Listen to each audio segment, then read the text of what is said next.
Dieu, s'il vous plaît. Nous allons ouvrir nos Bibles dans Luc chapitre 16, le verset 19 à 31. Luc chapitre 16, le verset 19 à 31.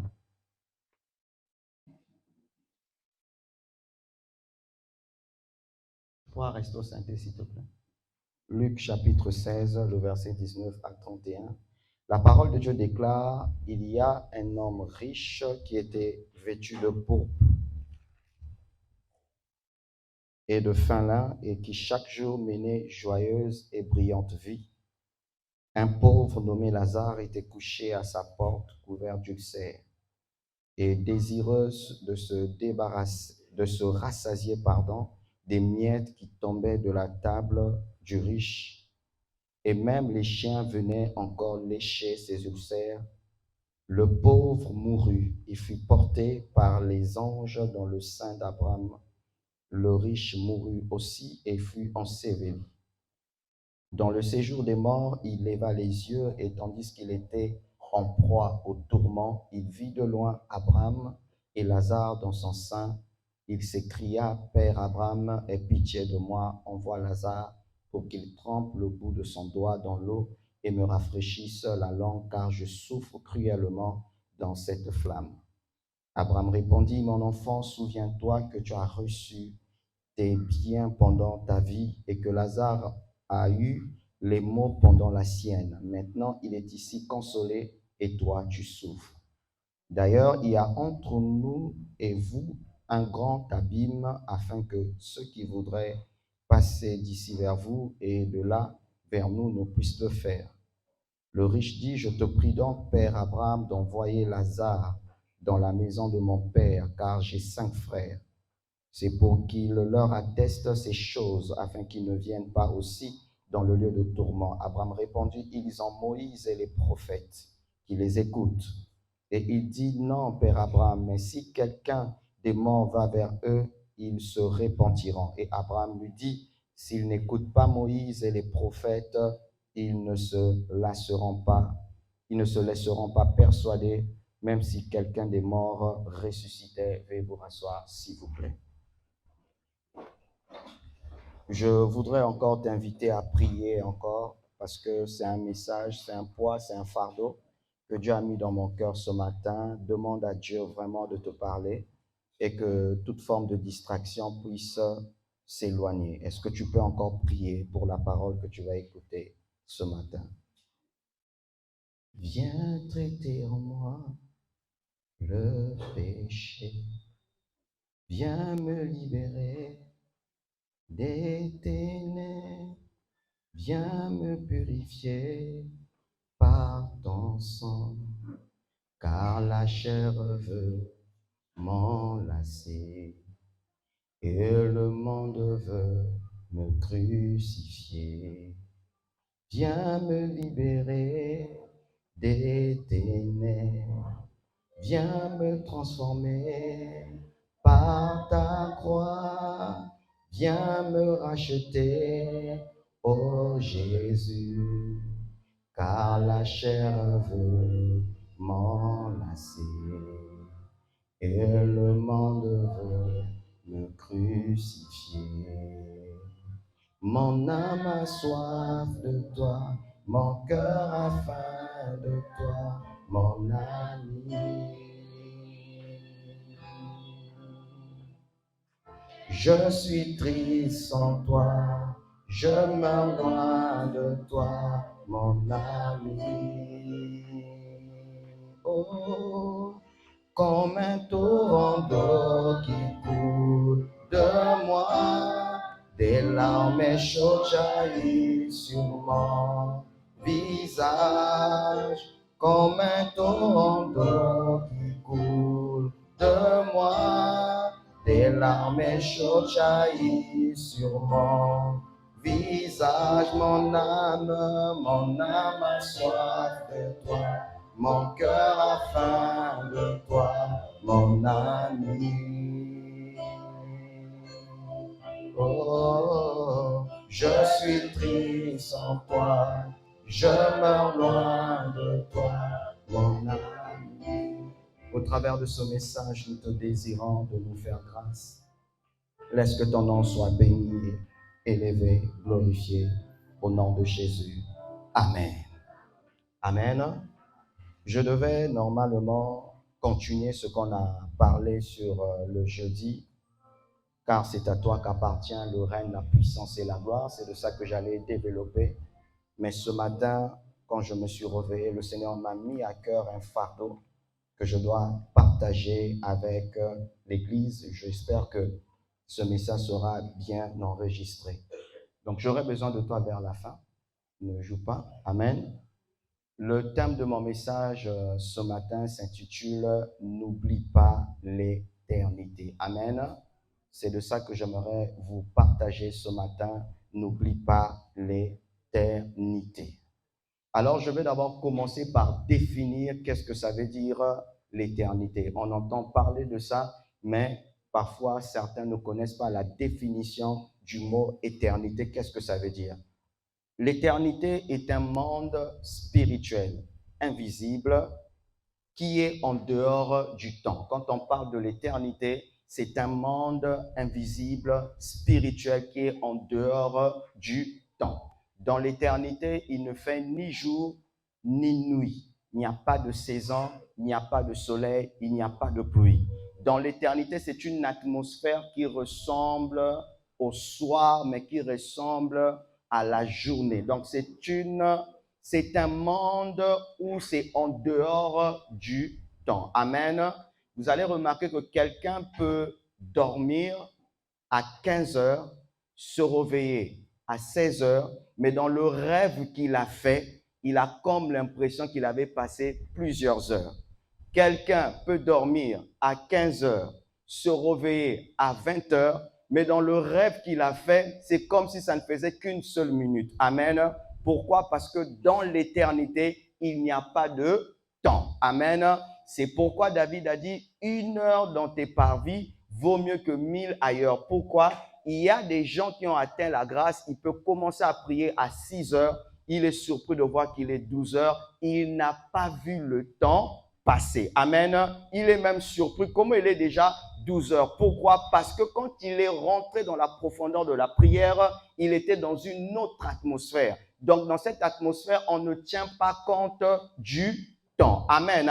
Et dans l'éternité, personne ne vieillit. C'est-à-dire que lorsqu'une personne meurt, si elle est vieille, elle va d'abord garder cette vieillesse-là. Donc, elle ne va ni avancer ni régresser. Amen. Si par exemple, tu connais ta grand-mère, elle est morte depuis 1986, si Dieu l'a fait apparaître en vision ici, elle n'a pas peut-être changé. Non, non, non, elle a toujours gardé la manière dont elle était morte. Et pourquoi le Seigneur m'a mis à cœur ce fardeau? C'est parce que, bien aimé, l'Église, en ce temps de la fin, est en train de courir un énorme risque. On cherche beaucoup de choses, mais on oublie l'éternité. Amen. On recherche beaucoup de choses, on oublie l'essentiel. L'éternité, c'est le terminus de ta vie. Ici sur terre, si Dieu nous fait grâce, on est appelé à vivre pas au-delà de 120 ans. Mais après 120 ans, ton âme va aller quelque part. Amen. C'est là-bas que ton âme va vivre éternellement. Est-ce que vous me suivez? Sauf que dans l'éternité, c'est divisé en deux. L'éternité est divisée en deux. Il y a le bon séjour de mort, mais il y a le mauvais séjour de mort. Il y a le bon séjour de mort, il y a le mauvais séjour de mort. Et c'est de ça que je vais te parler ce matin.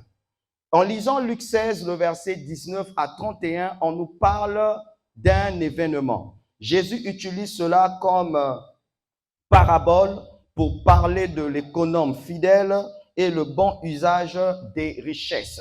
Jésus utilise ça comme parabole pour s'adresser à l'Église. Et une parabole veut tout simplement dire vérité cachée. Amen. Une parabole veut tout simplement dire vérité cachée. Alors ici, il s'agit de l'homme riche et Lazare. Parce que dans Luc 16, Jésus a parlé sur l'économe fidèle, il a parlé sur l'enseignement concernant le divorce, et c'est là qu'il va parler sur l'homme riche et Lazare. Qu'est-ce qui se passe s'il faut résumer l'histoire? On parle d'un homme riche qui était très riche. Même les vêtements qu'il portait, la Bible dit qu'il était vêtu de pourpre et de lin fin.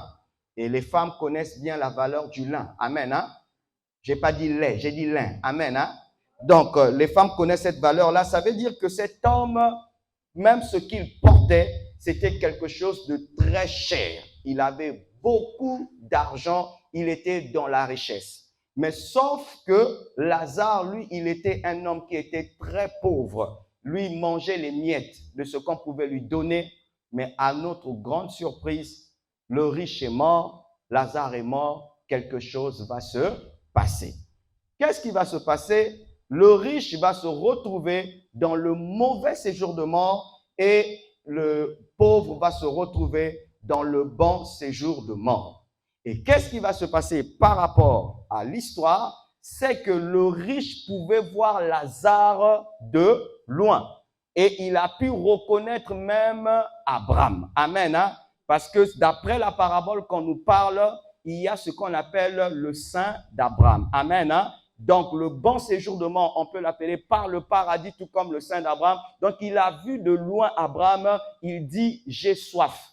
Et qu'est-ce qui va se passer? Abraham va lui dire, là où on se tient et là où vous êtes, il y a une très grande séparation.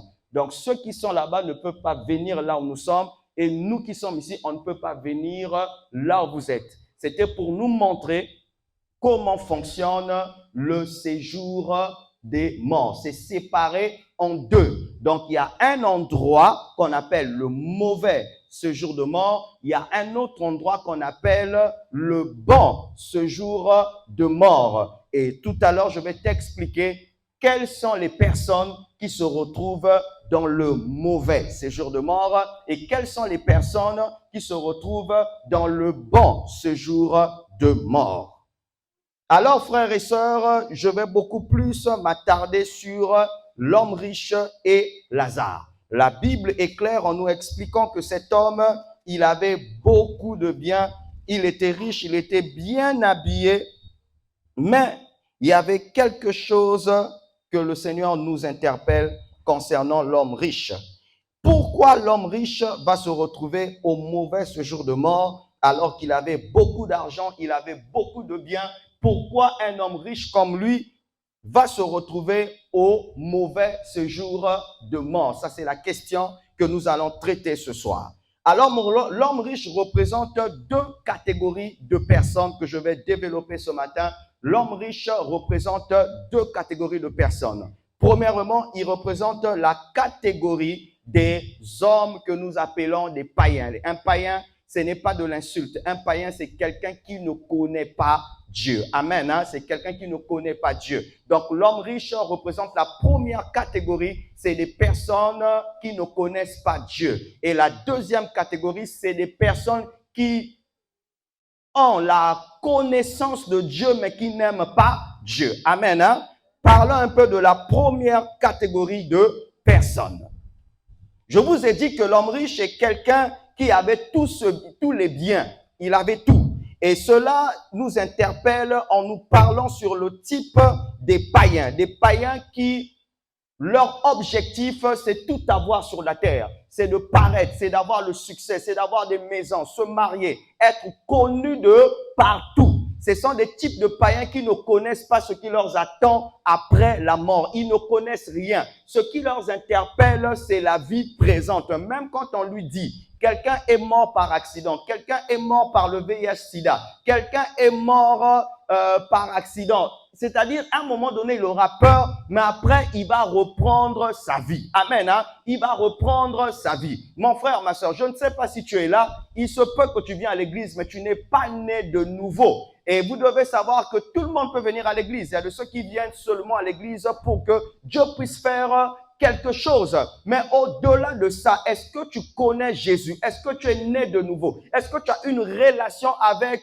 le Fils de Dieu? Est-ce que tu connais réellement Jésus? Aujourd'hui, il y a des païens qui sont prêts à tout pour devenir riches. Dernièrement, on m'expliquait, je tais le nom d'un restaurant, il y avait tout un groupe de jeunes. habillés, ils ont leur manière de s'habiller, ils portent des bagues, ils portent des insignes ici. Et c'est des gens qui fréquentent un certain loge que vous connaissez. Là-bas, on leur promet des voitures. Là-bas, on leur promet des promotions. Là-bas, on leur promet des maisons. Là-bas, tu vas voir qu'un jeune, il est nommé à un poste influent. Et le pire, frères et sœurs, c'est que nos familles aujourd'hui sont prêtes à sacrifier les enfants pour l'argent. Le pire aujourd'hui, nous sommes entourés d'une famille où si tu vas mourir, tu n'as qu'à mourir. Mais ce que nous, on veut, c'est qu'on doit être riche.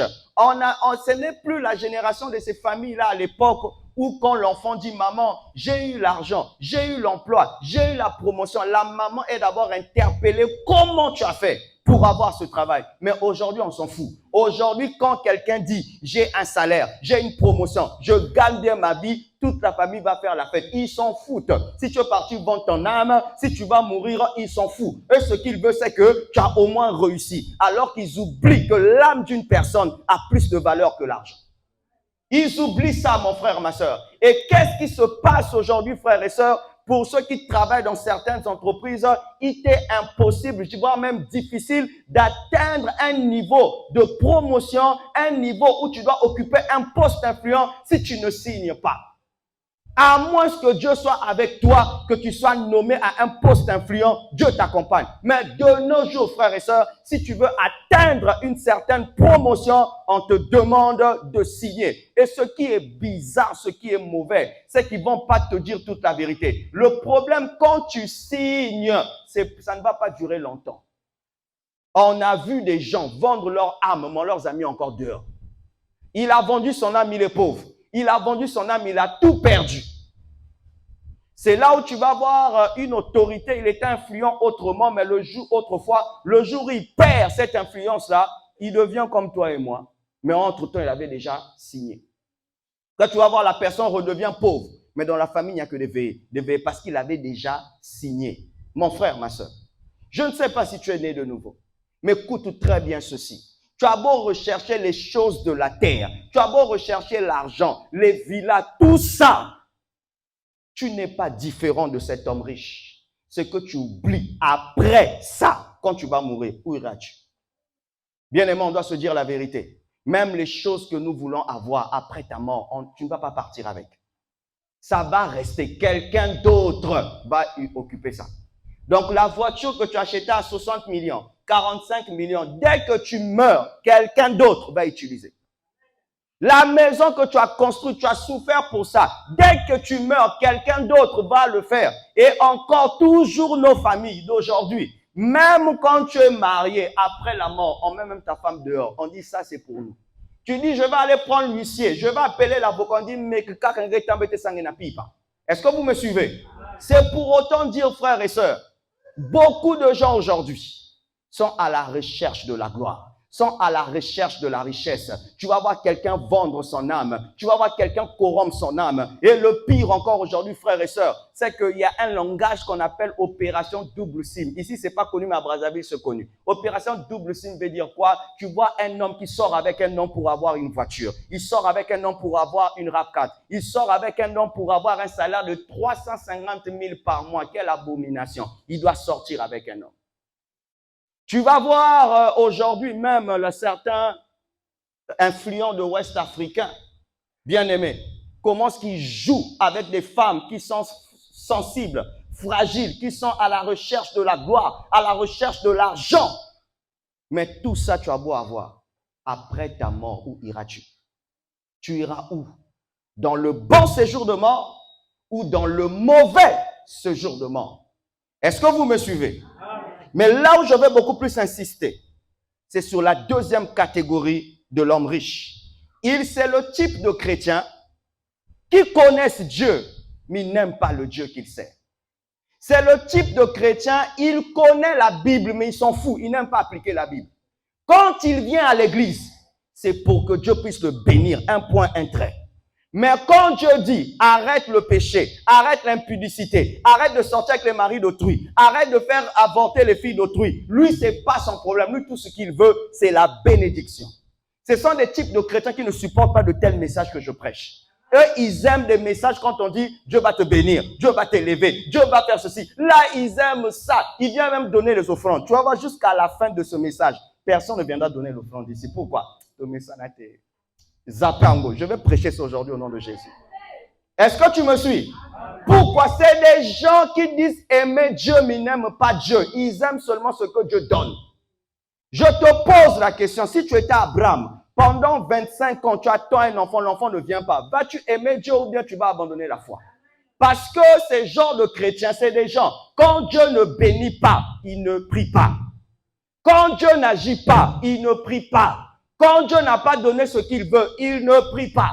Ce sont des chrétiens qui ont un pied dans le monde, un pied dans le Seigneur. Je les appelle les chrétiens hybrides, les chrétiens mélangés, sakmadé, sous mot de ventre. C'est des gens qui ne sont jamais stables. Il peut être dans une église de réveil, il y a un dossier na bizinga. Après bizinga, bah féticheur. Après bah féticheur, après une église catholique. Après on a l'ouzolo, chrétien hybride, on sait pas. Tantôt boîte manuelle, tantôt boîte auto, on te comprend pas. Tantôt diesel, tantôt essence, on te comprend pas.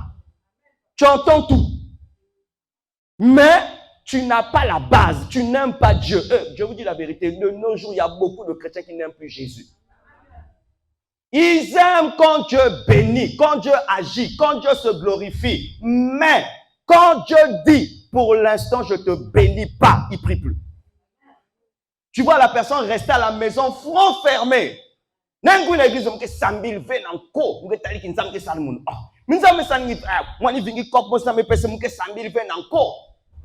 Dieu dit, mon enfant, on va voir entre toi et moi là, qui est le Seigneur. Est-ce que vous me suivez? La question que je te pose le matin, est-ce que tu aimes Dieu? Est-ce que tu aimes Dieu? Même à l'état civil, quand tu veux épouser ta femme, on t'avertit. C'est pour le meilleur et pour le pire. La vie chrétienne, c'est un mariage. C'est pour le meilleur et pour le pire. Mais aujourd'hui, combien de gens n'aiment plus Dieu? Parce que Dieu ne te donne pas ce que tu veux. Je prie plus, j'abandonne. Frères et sœurs, le chemin de la facilité, c'est pas forcément Dieu qui est derrière ça. Et tu sais, quand tu reçois une richesse auquel tu sais que derrière ça, il y a eu beaucoup de choses qui ont été faites, ta conscience ne sera jamais tranquille. Est-ce que tu me suis? Ta conscience ne sera jamais tranquille. Combien de gens ne se laissent pas manipuler? Et je dois confesser, beaucoup d'entre nous les chrétiens, on est devenus même complexés devant les païens. Tu vois cet homme, tu sais très bien qu'il est sorcier, hein?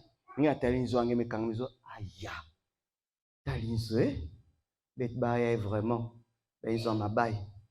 Ils ont marqué. Si pas permettre que ça même quoi même ménage quand ils ont une vrai qu'il est.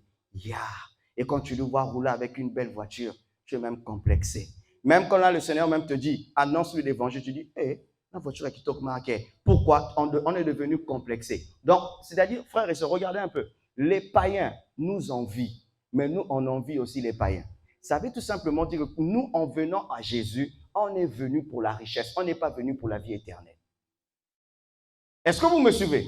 On est venu à Jésus pas pour la vie éternelle, mais on est venu pourquoi? Parce que on nous a appris, quand tu deviens chrétien, Dieu va te rendre riche, Dieu va te rendre grand, Dieu va te donner le mariage. Je dois corriger ça aujourd'hui. C'est pas ça d'abord la principale raison pour laquelle on devient chrétien. C'est pas pour ça.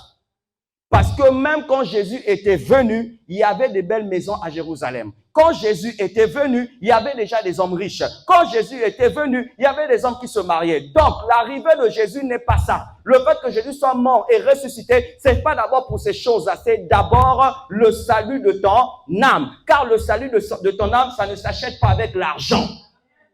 C'est d'abord ça. Le salut de ton âme, c'est d'abord ça. Pas d'abord l'argent. Pas d'abord des maisons, pas d'abord la richesse. Ça vient après. D'abord, le salut de ton âme. Église, le Seigneur nous interpelle. Aujourd'hui, on est devenus comme des drogués spirituels. On est derrière l'argent. On est derrière les choses de la terre. Mais on a oublié l'essentiel, l'éternité. Dans ce que tu fais là, si la mort t'attrape, tu iras où?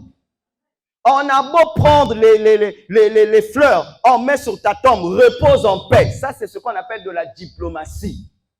L'âme qui pêche, c'est celle qui mourra, dit la Bible. Donc, même si on te dit, tu nous manques éternellement. Et vous savez, c'est le monde qui est froid. Je ne sais pas si la photo, nous avons la photo, nous avons sourire. Et quand les gens te voient, c'est dire, tu as sourire rien, Dieu. Frère, et vous savez ce qui est pire? C'est que malgré que les gens vont te pleurer, tu ne vas jamais revenir à la vie. Malgré que les gens vont tourner à terre, ils vont rouler, ils vont tout faire, tu ne vas jamais revenir à la vie.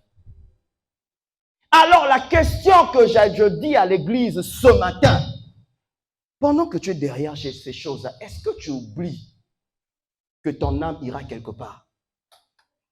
Est-ce que tu le sais qu'après la vie, il y a l'éternité et que ton âme ira quelque part? Est-ce qu'il t'arrive de méditer à ça? Pourquoi j'en parle? Aujourd'hui, beaucoup de chrétiens commencent à copier les païens. Comme le païen là, lui pour réussir, il doit mentir. Moi aussi pour réussir, je dois mentir. Mais tu oublies. Je peux te parler, donne-moi la main, donne-moi la main, donne-moi la main, donne-moi la main. Je vais t'expliquer quelque chose vers la fin. Écoute ceci. Si toi tu copies un païen pour réussir, lui, il ne connaît pas la vérité. Mais toi, tu connais la vérité. Et quand tu vas réussir, nous, on va t'acclamer. Mais Dieu ne t'acclamera pas parce que ce que tu es en train de s'aimer là, tu vas le récolter après. Combien de gens vont me rectifier même leur âge parce qu'ils doivent voyager? Tu as vu que ça, mon colo, tu as 50 ans, mais dans l'acte de naissance, tu as rectifié. J'ai 39 ans. Pourquoi tu rectifies ton âge? Pourquoi? Parce que je dois réussir. Et il y en a même nombreux qui sont allés en France. Ils sont partis épouser des blanches. Pourquoi? Dans le but d'avoir quoi? La nationalité. Le pire, c'est que la femme qu'elle a épousée, elle ne l'aime pas. Il y a un papier. Et du coup, le monsieur est devenu adultère. Mais la finalité, c'est quoi? Est-ce que vous me suivez? Ah, si je veux réussir, je dois vivre dans l'impudicité, dans la fornication, parce que je dois m'en sortir. C'est bien que tu le fais, mais après, ton âme ira où? Est-ce que vous me suivez? Ton âme ira où? Et j'aimerais dire ceci à l'église. Il y a un esprit qui est rentré dans la plupart de nos églises, même à Arche de Vie, que beaucoup ne voient pas. Même ceux qui ont des dons spirituels n'ont jamais pu capter cet esprit-là. C'est-à-dire, toi, pour l'identifier, c'est difficile. C'est facile de reconnaître qu'il y a un esprit de mort quelque part. C'est facile de reconnaître qu'il y a quelqu'un qui est dans la sorcellerie. Mais l'esprit là, c'est un esprit dangereux. C'est ce qu'on appelle l'esprit de la religiosité. La religion, c'est quoi? La religion, c'est l'homme qui fait un effort pour aller vers Dieu. Alors que la vie chrétienne, c'est Dieu qui vient dans l'homme. Et il dit, toi, ne fais rien, moi, je fais tout pour toi. Maintenant, ce qui est dangereux, c'est que l'esprit de religiosité, là, c'est quel esprit? C'est un esprit où tu peux servir Dieu, mais tu n'aimes pas le Dieu que tu sers. C'est un esprit où tu peux prêcher, mais toi-même, tu ne vis pas ce que tu prêches. C'est un esprit, tu peux même chanter ici. Tu as beau chanter, mais alors que, selon la Bible, quand on sert Dieu, on doit le servir d'un seul cœur. Quand on prêche, on doit prêcher d'un seul cœur. C'est-à-dire même pendant que je prêche avec, avec la crainte de Dieu. Quand je chante, je suis conscient. Comment savoir que c'est un esprit de religiosité? Voyez nos comportements après le culte. Voyez l'attitude qu'on affiche après le culte. Voyez les langages qu'on utilise après le culte. Je prends un exemple. Si par exemple là au protocole, tu reçois quelqu'un, assieds-toi ici, méman. Assieds-toi ici, méman. Assieds-toi ici. C'est ça l'esprit de religiosité. C'est-à-dire que tu sers Dieu, mais il n'y a pas la crainte. Tu aimes écouter les messages, mais tu t'en fous. Tu n'aimes jamais les pratiquer. C'est ça l'esprit le plus dangereux, l'esprit des religieux. Dans la Bible, c'est les pharisiens qui ont manifesté ça. Regardez ce que Jésus fait. Jésus guérit quelqu'un le jour de sabbat. On veut tuer Jésus parce qu'il a guéri quelqu'un. Mais Jésus leur pose la question. Oh, si vous avez un mouton qui est tombé quelque part, si c'est le jour de sabbat, vous n'allez pas le retirer? Oui. Mais comment expliquer cet homme-là qui est fils d'Abraham, il a été guéri, mais vous voulez me tuer pourquoi? L'esprit de religiosité est très bizarre. C'est un esprit, quand quelqu'un vient témoigner ici, oh bien-aimé dans le Seigneur, Dieu m'a béni. Désormais, j'ai un salaire de 6 millions. tu vas voir tout le monde acclamer parmi les tout le monde, ça n'est qu'un dit. Quand vous tournez un salaire à 25 000 par mois, tu combats même ton frère au lieu même de rendre gloire à Dieu. Est-ce que vous me suivez? Et ça fait de sorte que ceux qui te combattent, ce n'est même pas les sorciers qui sont dehors, mais c'est certains chrétiens dans l'église. Ceux qui t'empêchent d'avancer, ce ne sont même pas des sorciers, mais c'est certains chrétiens de l'église. Et cet esprit-là est très dangereux. Pourquoi? Ça fait de toi un pharisien. Et au jour de ta mort, on peut t'acclamer, mais Dieu ne t'a jamais acclamé. Alors que, frères et sœurs, si nous voulons être des véritables chrétiens, on doit quitter la catégorie des hommes riches, c'est-à-dire ceux qui aiment la main de Dieu, mais qui n'aiment pas le cœur de Dieu. Ça fait quoi? Aujourd'hui, nous rencontrons des chrétiens qui viennent à l'église par intérêt. Je vous ai expliqué dernièrement, il y a eu une femme qui est venue prier, mais c'était par intérêt. Quand elle est venue pour la première fois, elle a regardé comme ça, il y avait un frère. Frère, t'as le gabarit, t'as le beauté, t'as la jaune, mignon. La sœur l'a dit, genre amouni indien. Et elle venait à l'église, elle donnait les offrandes, elle faisait tout. Mais tout ce qu'elle faisait, c'était pour attirer l'attention du frère. Mais le frère en question aussi, il a été inscrit à l'université de Kara. Vous savez, Kara, c'est quoi? Kara, ça veut dire frimer. Kara, c'est en lingala vulgaire. Abeche Kara, donc Arokipa, ta sœur en côté. Et jusqu'à ce que le frère va dire à cette sœur, je suis désolé, vraiment, pas toi. La sœur s'est fâchée. Il dit, d'ailleurs, je ne veux plus prier dans cette église. Je repars. C'est ça, frère. Des chrétiens qui viennent à l'église par intérêt. Je te pose la question. Si ton pasteur n'a pas l'onction pour guérir, pour faire des miracles, est-ce que tu vas toujours continuer de le respecter? Vous savez qu'il y a d'autres personnes de Dieu, on les respecte parce qu'il a l'onction. Mais le jour où il n'a plus l'onction, on ne va plus le respecter. Vous savez ça? Oui. Non, même nous va vérité les lois. Amen. Le jour où il dit, je vais seulement enseigner. Je vais seulement enseigner. Pourquoi? Nous, on veut power. Nous, on veut la puissance. Ça, c'est très dangereux.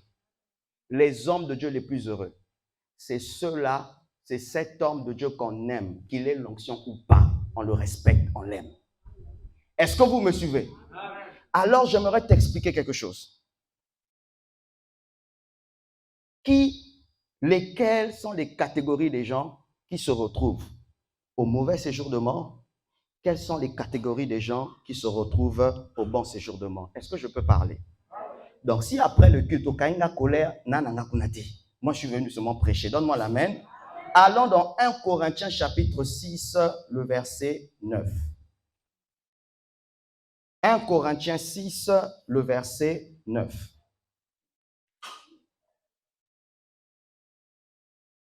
La parole de Dieu dit ceci.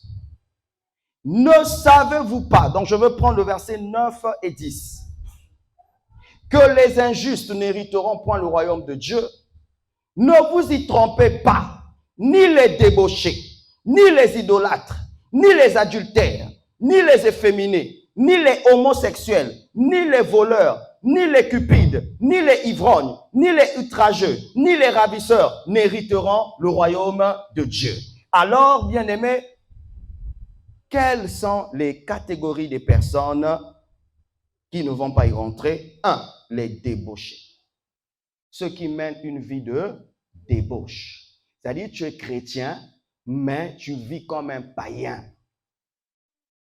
Au jour de ta mort, ce n'est pas le ciel.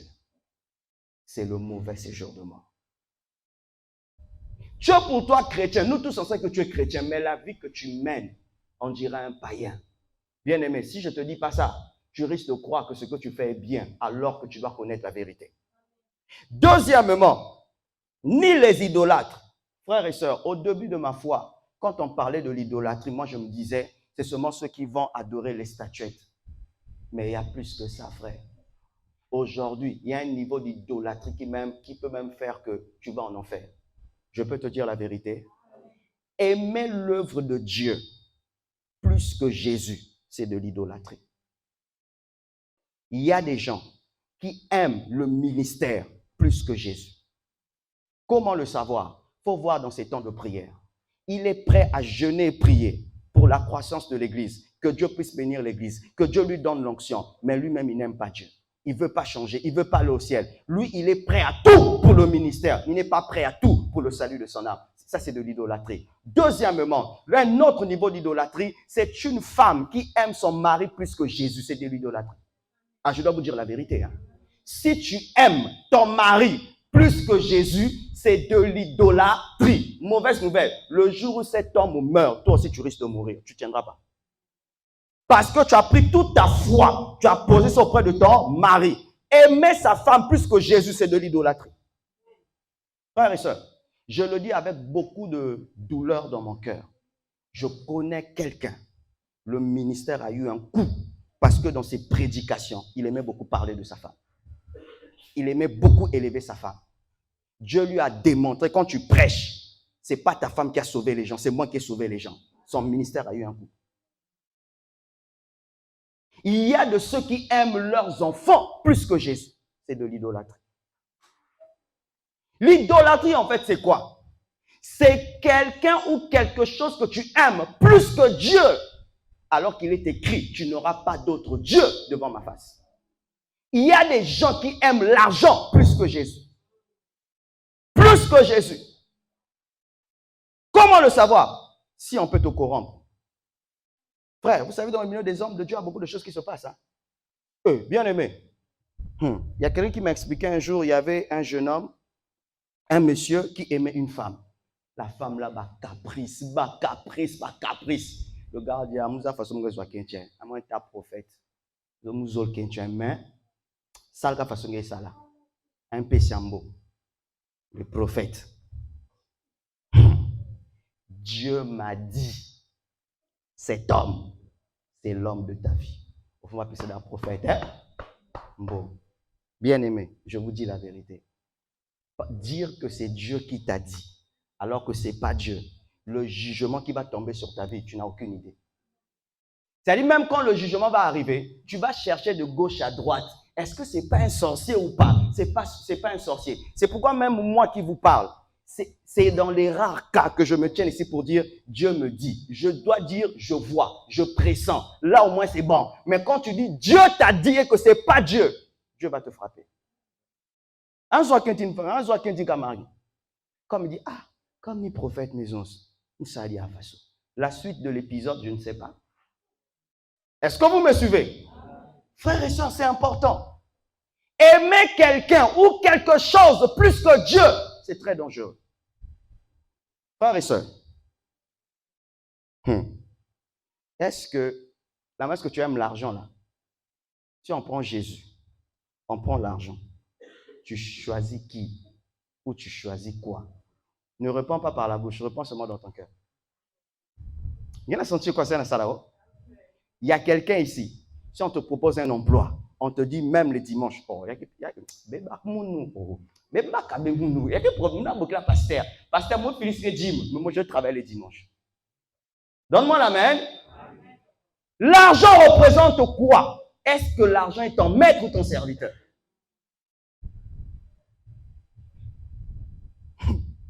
C'est pourquoi vous allez voir, il y a des gens, tu lui confies un secret. Mais vous t'as mis quelque chose. Oh, vous m'avez attaqué. Qu'est-ce que sûr? Moi, je attaqué. Qu'est-ce que sûr? Moi, je attaqué. Qu'est-ce que sûr? Il y a combien? Oh, Zonze. Moi expliquer. Est-ce que les savent que Mambango, tu as vendu l'argent? L'argent. Au nom de Jésus, Seigneur, moi, c'est seulement dans le mariage, je ne peux pas sortir avec les hommes. Le diable dit, mais tes habits. Tu vois un homme bien véhiculé. Oh, ma chérie, tu es belle, hein? Oh, non. Je suis une servante de Dieu, je crains Dieu. Ah bon? J'ai un petit 200 000 ici. Hein? 200 000. Oh, on t'a eu. Ça fait rire, mais il y a des dégâts qu'on fait dehors. Est-ce que vous me suivez? L'argent représente quoi? Est-ce que c'est un serviteur ou un maître?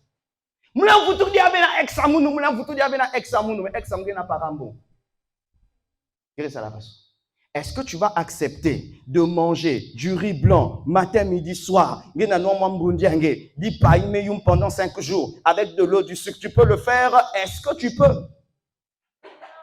Quand tu vois un chrétien supporter la galère alors qu'il peut avoir de l'argent, il faut le respecter. Il sait dominer l'argent. Mais quand tu vois un chrétien qui supporter galère, ton âme est en danger. Vous allez m'excuser, je me compte partout. Partout. On peut bloquer ta promotion. On peut bloquer ton salaire.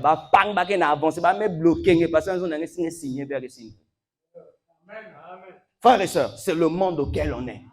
Mais les gens oublient. Tu peux avoir la gloire sur cette terre, mais après ta mort, tu iras où?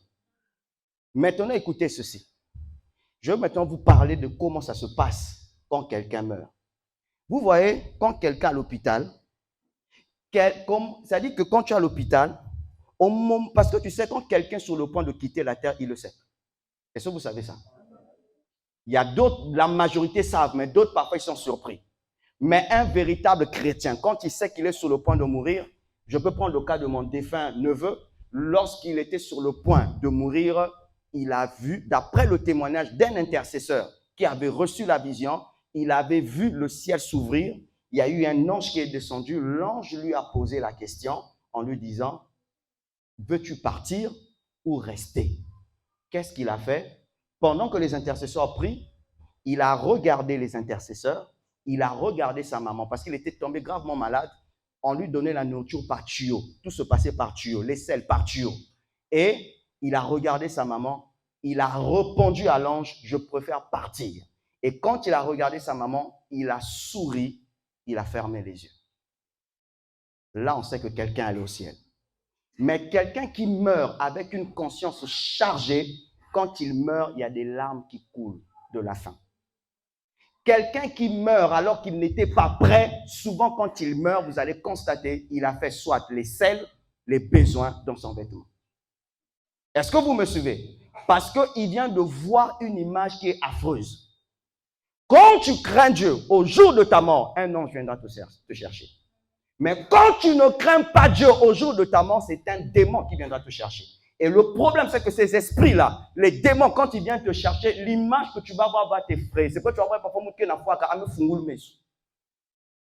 Et on est obligé de lui fermer les yeux parce que ce qu'il a vu, c'est trop tard, il ne peut pas le dire. Est-ce que vous me suivez? Deuxièmement, au moment où il meurt, il sort de son corps. Quand il sort de son corps, automatiquement, il rentre où? Dans l'éternité. Maintenant, qu'est-ce qui se passe? Quand il est dans l'éternité, il peut te voir, mais toi, tu ne peux pas le voir. Donc, pendant qu'on est en train de le pleurer, lui il dit, je suis là, je suis là. Personne ne le voit. Pourquoi? Il n'y a pas de relation entre les morts et les vivants. Donc, automatiquement, il n'y a plus de communication entre les morts et les vivants. La personne parle, personne ne le voit. Et maintenant, quand il est dans ce monde, le monde de l'éternité, qu'est-ce qui se passe? Il peut même voir la personne qui est responsable de sa mort, mais il ne peut pas le dire. Il est dans un autre monde. Maintenant, quand il est dans ce monde-là, il va maintenant voir aussi ceux qui étaient morts avant lui. Il peut les voir. Et ça, ce n'est pas dans la Bible. D'après les expériences, il a un peu de temps auquel il va rester sur la terre et à un moment donné, son âme est partie. Maintenant, le problème, c'est quoi? Quand un païen meurt sans Jésus, si par exemple il a été sacrifié, les loges qui opèrent dans les puissances sataniques sont capables d'utiliser son âme pour lui faire apparaître dans les rêves des gens. Ah, mais rêve-moi une cause, papa. Tu dois avoir le discernement. Il y a des anges de Dieu qui peuvent prendre l'apparence de la personne. Mais il y a des démons qui peuvent aussi prendre l'apparence de la personne. C'est à toi d'avoir quoi? Le discernement. Est-ce que vous me suivez? C'est pourquoi le jour de l'enterrement, c'est le jour le plus crucial. Écoutez-moi, Église. Quand vous allez à la mort, prenez le temps de bien prier. Là-bas, il se passe beaucoup de choses. Beaucoup de choses. Pourquoi? Même la croix que vous voyez qu'on pose sur les cercueils, là, ce sont des croix qui sont travaillées. Parce que des fois, il y a des occultistes, des sorciers, des magiciens, des féticheurs qui viennent parce qu'ils veulent utiliser l'âme de cette personne. C'est pourquoi quand un chrétien meurt, son corps, son cadavre est protégé par les anges. Est-ce que vous me suivez? Maintenant, le problème, c'est que cette âme, surtout si c'est une âme qui ne craint pas Dieu, il va commencer à traîner par-ci, par-là, et automatiquement, il va maintenant se retrouver où? Dans le mauvais séjour de mort. Et quand il se retrouve dans le mauvais séjour de mort, frères et sœurs, je suis allé là-bas 2 fois. Je me suis retrouvé là-bas 2 fois. Je dois vous dire la vérité. Il ne fait ni jour, ni nuit. Il y a une atmosphère bizarre. Là-bas, tout le monde est triste. Offrande d'un message à Dieu. Non, on acclame le Seigneur. Du jamais vu à Arche de vie. Le message à Dieu. Tu as vu, non? Quand tu as seulement entendu le thème, qu'est-ce que tu as fait? Ton enfant, nous côté on approche. Tu as vu? Donne-moi l'amen. Là-bas, bien aimé, il ne fait ni jour, ni nuit. 2, là-bas, tout le monde est triste. Pour la première fois que je me suis retrouvé là-bas, comment j'ai fait pour me retrouver là-bas? J'étais allé à la veillée de mon défunt père, mais je n'avais pas prié. Comme lui, il était mort ici à Prenant, moi j'étais à Brazzaville. Vous savez, quand on te dit que c'est un proche parent, par émotion, je n'avais pas prié. Mais il y a eu des gens qui m'avaient prévenu. Fais attention quand tu vas à la veillée. Bien aimé, même si c'est un proche, on ne va pas dormir à la veillée comme ça. Faut prier. Faut prier. Je suis allé là-bas, mais je ne savais pas que c'était un terrain qui était déjà miné. Après l'enterrement,